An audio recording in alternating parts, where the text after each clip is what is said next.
ఈ మధ్య కాలంలో రాజకీయాల్లోకి వచ్చి ఏదో నాకు మొత్తం తెలుసు అనే విధంగా చంద్రబాబు నాయుడు గారిని కానీ పవన్ కళ్యాణ్ కానీ వీళ్ళందరినీ కూడా తిట్టుకుంటూ మాట్లాడడం శ్యామల చేసేది కరెక్టే అంటారు? కరెక్ట్ కాదు, అది చాలా తప్పు. ఆమెకి తెలిసి తెలియక కొత్తగా వచ్చింది రాజకీయాలకి, తెలిసి తెలియక మాట్లాడుతుంది. ఆడవాళ్ళని తిట్టుకుంటూ నిన్ను తిడితే నీకైనా బాధ ఉంటుందిగా, నిన్ను మనిషి తిట్టారనుకో అప్పుడు నీకు బాధ ఉంటుందిగా. అందుకని ఆడవాళ్ళని తిట్టడం ఎవరు ఆ పార్టీ కాదు ఈ పార్టీ కాదు, అది కరెక్టే కాదు. తిట్టిన వాళ్ళని కఠినంగా శిక్ష చేయాలా అది. అండ్ ఇప్పుడు మనకు మాజీ ఎంపీ కోరంట్ల మాధవ్ ఐడియా ఉన్నారు కదా, సో ఆయన కూడా ఈరోజు పోలీసులు అరెస్ట్ చేశారు. సో ఏ విషయంలో అంటే పోక్సో చట్టం కింద ఒక బాధితురాలి పేరు డైరెక్ట్ గా చెప్పకూడదంట. నేను అది విన్నాను వీడియోలో పొద్దున. అది చెప్పకూడదంట. ఒక పోలీస్ ఆఫీసర్ ఉండి అట్లా చెప్పడం అది నేరం అంట, అది చట్ట విరుద్ధం అంట. అందుకని అరెస్ట్ చేశారు. అయితే ఇప్పుడు ఆయన ఏ విధంగా మాట్లాడుతున్నారు? అరెస్ట్ చేస్తే అదేదో యుద్ధం వస్తుంది, యుద్ధం చేస్తా అంటాడు. మరి అట్లా ఏం చేయాలనుకున్నాడు రాష్ట్రాన్ని? నా ఒక ఎంపీ చేసిన మనిషి రాష్ట్రాన్ని ఆ రకంగా ఏం చేయాలనుకుంటున్నాడు? అది కరెక్టేనా చెప్పండి. అండ్ ఆయన ఇంకొక విషయం ఏది మాట్లాడుతుందంటే పవన్ కళ్యాణ్ కూడా సుగాలి ప్రీతి విషయంలో ఇచ్చిన మాట తప్పింది కదా, సో మరి ఆయన కూడా అరెస్ట్ చేయడం అనే విధంగా మాట్లాడుతున్నాడు. సో అసలు ఆ మాటకి మన అర్థం అది అసలు దానికి అర్థమే లేదు. పవన్ కళ్యాణ్ ఎప్పుడు అట్లా చెప్పలేదు, చెప్పి ఉండడు కూడా. అది పవన్ కళ్యాణ్ ఒక మాట చెప్పాడంటే దానికి కట్టుబడి ఉంటాడు. అది అండ్ ఇక్కడ పోసాని కృష్ణమురళి కూడా ఆయన పోలీసులు ఏ క్వశ్చన్ అడిగినా కూడా తిక్క సమాధానాలు చెప్తున్నాడు.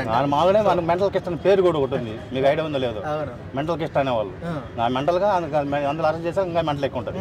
అంటే ఏ క్వశ్చన్ అయినా కూడా నాకు తెలియదు, మర్చిపోయినా వాళ్ళు చెప్పేది అంత ఇదేగా. ఇప్పుడు వాళ్ళు అరెస్ట్ చేసిన 5-6 ఉన్నారు, వాళ్ళు ఏది చెప్పి మర్చిపోయినా గుర్తులేదు, తెలియదు. అంటే దీని వెనకాల ఏమైనా ఒక స్ట్రాంగ్ సపోర్ట్ ఉంది అనుకోవచ్చా? అంటే ఇప్పుడు లాయర్లు అంతా ఉన్నారు, ఇప్పుడు పనవల్ సుధాకర్ వచ్చిండు, లాయర్లు బట్టి చేస్తున్నారు. అందుకే వాళ్ళకి సపోర్ట్ గట్టిగా. అది సో ఒకవేళ మరి ఆయన బయటకు వస్తాడు అనుకోవచ్చా, రాడనుకోవచ్చా? దాదాపు సంవత్సరం రాడు, సంవత్సరం దాకా రాకుండా ఉండాలా. అది రెండో వాళ్ళు తిట్టకుండా ఉంటారు. అయితే ఇప్పుడు యాంకర్ శ్యామల గానీ శ్రీరెడ్డి, రోజా మరి ఇలాంటి వాళ్ళని కూడా లైన్ లో ఉన్నారు. లైన్ లో ఉన్నారు మొత్తం. శ్రీరెడ్డి ఉంది, రోజా ఉంది, మొత్తం ఉన్నారు. కోడలు నాని ఉన్నాడు, ఈ తిట్టిన వాళ్ళు పేరు నాని ఉన్నాడు, ఈ తిట్టిన వాళ్ళు మొత్తం లైన్ లో ఉన్నారు. ఇబ్బంది లేదు, అయితే లేటు. మొత్తానికి ఇట్లా నోటి దురుస్తూ మాట్లాడే నోటి దురులు మాట్లాడితే అందుకే ఖచ్చితంగా శిక్షిస్తే రెండో వాళ్ళు మాట్లాడుతున్నట్టు. ఈ పార్టీ అని కాదు, ఈ పార్టీ టీడీపీ అయినా వాళ్ళైనా తిట్టకుండా ఉంటారు. రాజకీయంగా విమర్శించుకోండి ఏదైనా ఉంటే. ఇట్లా లేడీస్ని ఇళ్ళ జోరి భార్యను పిల్లలు ఏం చేశారు? రాజకీయాల్లోకి వచ్చారా? భార్య రాజకీయాల్లోకి వచ్చిందా? మరి వాళ్ళని తిట్టడం ఏంది? అంత తలపొగరని. అట్లా తిట్టకుండా ఉండాలంటే కఠినంగా శిక్షించాలా, రెండో వాళ్ళు తిట్టకుండా ఉంటారు. అది బ్రో. నిన్న పోసాని కృష్ణమురళి గారిని అరెస్ట్ చేశారు కదా, దానికి యాంకర్ శ్యామల సపోర్ట్ చేసింది. సో దాని మీద మీ స్పందన ఏమంటారు బ్రో? యాంకర్ శ్యామల ఇప్పుడు ఒకటి ఏంటంటే నాకు ఏమనిపించింది అంటే డబ్బు ఇస్తే ఏ పని అయినా చేస్తాం అన్నట్లుంది.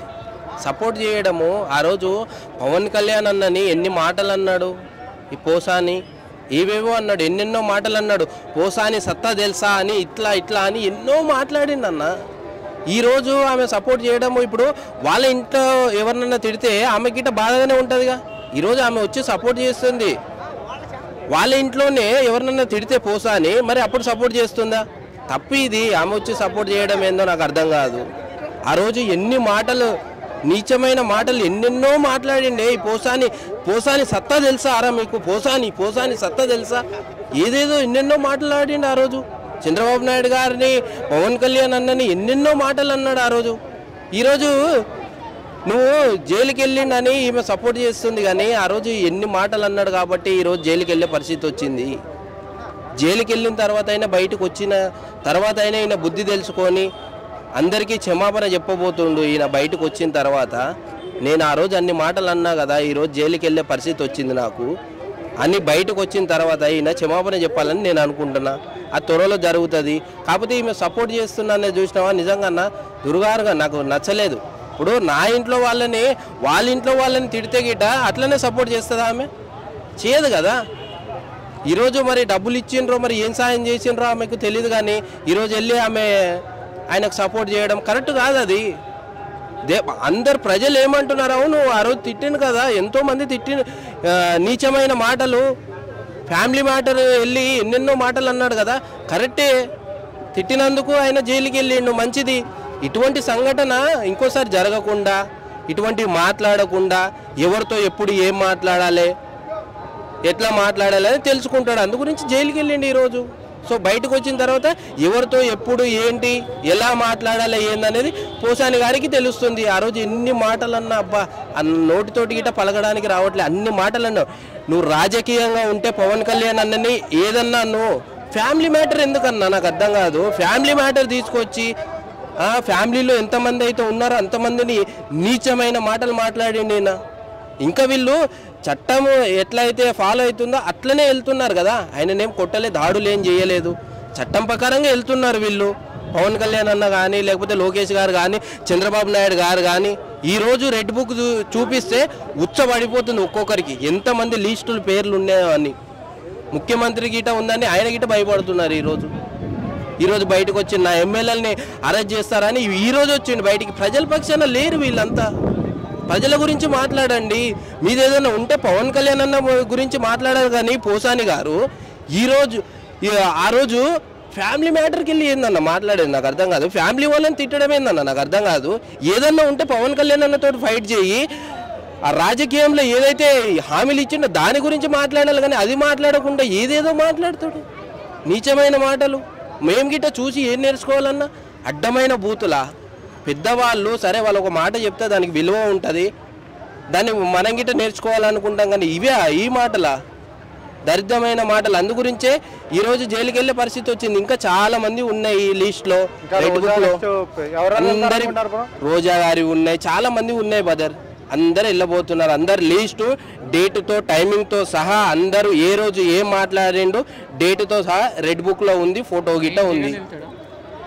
మొన్న ఒకటి బ్రదర్ బయటకు వచ్చి ఏమన్నాడంటే ఎమ్మెల్యేలను అరెస్ట్ చేస్తేనే బయటకు వచ్చిండు ఈ ముఖ్యమంత్రి ఎవరు జగన్ అన్న.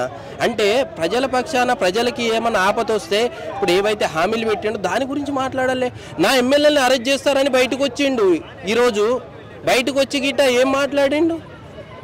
ఆయన క్యాప్టెన్ కదా, ఆయనని అరెస్ట్ చేస్తే క్యాప్టెన్ అయినా సరే ఇప్పుడు నువ్వు వచ్చి ప్రజల గురించి మాట్లాడాలి కానీ ఏం మాట్లాడకుండా వెళ్ళిపోయి నువ్వే గొడవ చేసి అసెంబ్లీకి వచ్చి 11 నిమిషాలు ఉండి నువ్వే గొడవ చేసి నువ్వే వెళ్ళిపోయి ఏమంటాడు మళ్ళీ బట్టలిప్పి కొడితే రోజు అంటే నా పేరు గిట్ట ఇక్కడ ఉందేమో రెడ్ బుక్లో, బట్టలిప్పి నన్ను ఎక్కడ జైల్లో కొడతారేమో బట్టలిప్పి అంటే భయం అవుతుంది ముఖ్యమంత్రి గారికి.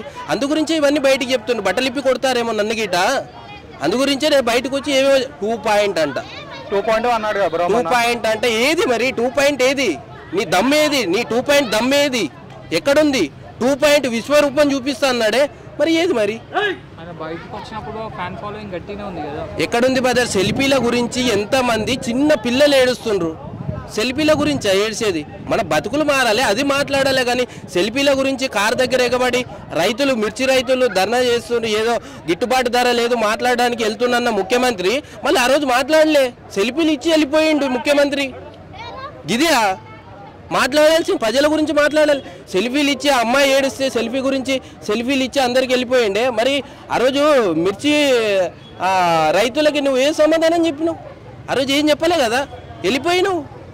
ఈరోజు భయం అవుతుంది ముఖ్యమంత్రి గారికి. అందుగురించే విదేశాలకు వెళ్ళిపోదామని ప్లాన్లో ఉన్నాడు.